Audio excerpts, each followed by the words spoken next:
Rần miếng tao hum mấy. Ngày đó âm lộc.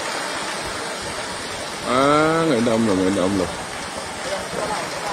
Cả hum chìm đòn thôi.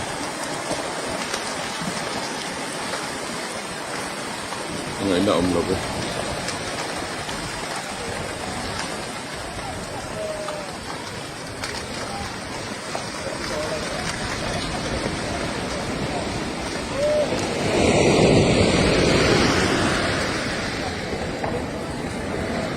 Kakak dah.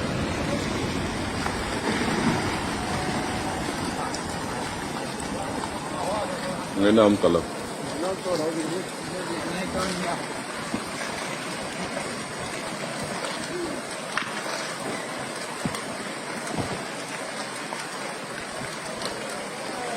Ngenam lah.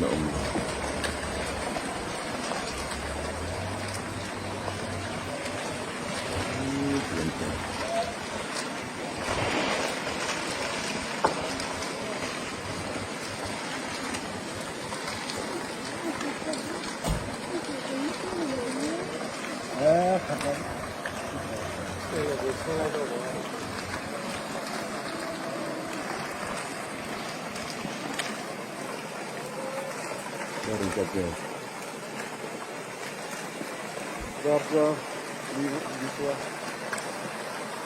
Nah, berapa di tua? Dar kual aminit samdi panga bela tiyan tol tani. Tunain hela tol ma bela di tua.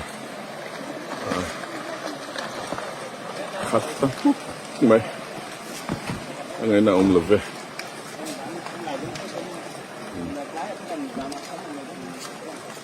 Ini chuan nung lama ler dengan donen.